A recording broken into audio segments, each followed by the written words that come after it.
ഒരിക്കലും അല്ല. കാരണം ചാക്യാർ കൂത്താണ് വർഷങ്ങൾക്ക് മുമ്പ് ചാക്യാർ കൂത്ത്. അതാണ് ഈ സ്റ്റാൻഡപ്പ് കോമഡി.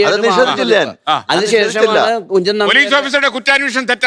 സാധാരണക്കാരന് മനസ്സിലാകുന്ന ഭാഷയിൽ ഹാസ്യം അവതരിപ്പിച്ച് കഥാപ്രസംഗത്തിൽ ചാക്യാരുടെ കഥാപ്രസംഗം ചാക്യാരുടെ ഫലിതം എത്ര പേർക്ക് ഇഷ്ടപ്പെടും ഇന്നത്തെ കാലത്ത്?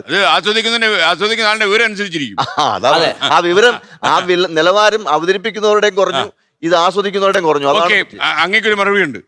ഇപ്പൊ റിട്ടയർ ചെയ്തു, ധൈര്യമായിട്ട് അതുകൊണ്ട് അല്ല അല്ലെങ്കിൽ ധൈര്യമായിട്ട് പറയാമല്ലോ നമുക്ക്. അപ്പൊ തീർച്ചയായിട്ടും അതെ. അത് കാരണം ഓരോ കാലഘട്ടത്തിൽ അത് ഇങ്ങനെ മാറി മാറി വരികയാണ്. ഹാസ്യകലാപ്രകടനമൊക്കെ ഞങ്ങളുടെ സ്കൂൾ കാലഘട്ടങ്ങളിലാണ് ഹാസ്യകലാപ്രകടനം വരുന്നത്.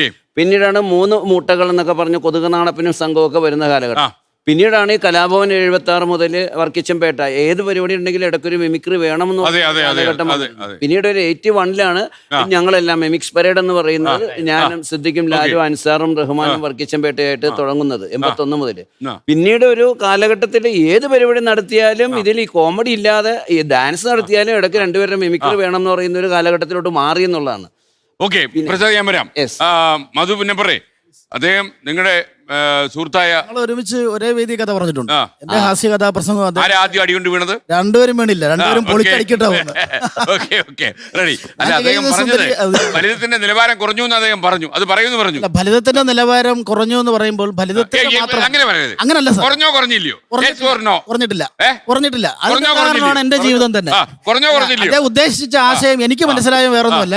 അദ്ദേഹം പറഞ്ഞത് ചാക്യാർ കൂത്ത് ഇന്നത്തെ കാലഘട്ടത്തിൽ അവതരിപ്പിച്ചാൽ ഇന്നത്തെ തലമുറക്ക് ഇഷ്ടപ്പെടുമോ? അപ്പൊ കാലത്തിനനുസരിച്ച് ഏത് കലയ്ക്കും അപജയവും ഉണ്ടായിട്ടുണ്ട്, ഉയർച്ചയും ഉണ്ടായിട്ടുണ്ട്. അത് അവതരിപ്പിക്കുന്ന ഉയർച്ചയിലാണോ? തീർച്ചയായിട്ടും സാറേ. ഞാൻ അതുകൊണ്ടല്ലേ എന്റെ വീടിന്റെ പേര് പോലും മിമിക്സ് ഭവൻ എന്നാണ്. എത്ര ദൂരം ഉണ്ട് അങ്ങോട്ട്? ദൂരം ഒരു 10-60 കിലോമീറ്റർ. അപ്പൊ താങ്കൾ പറഞ്ഞ അഭിപ്രായത്തോട് യോജിക്കുന്നത്. ലോകത്തെവിടെയായാലും ഏത് സമയത്തും 24 വാർത്തകളും ഓഗ്മെന്റഡ് റിയാലിറ്റി പാക്കേജുകളും എക്സ്പ്ലെയിനറുകളും വിശദമായി കാണാൻ ഞങ്ങളുടെ യൂട്യൂബ് ചാനൽ നിങ്ങൾക്ക് സബ്സ്ക്രൈബ് ചെയ്യാം.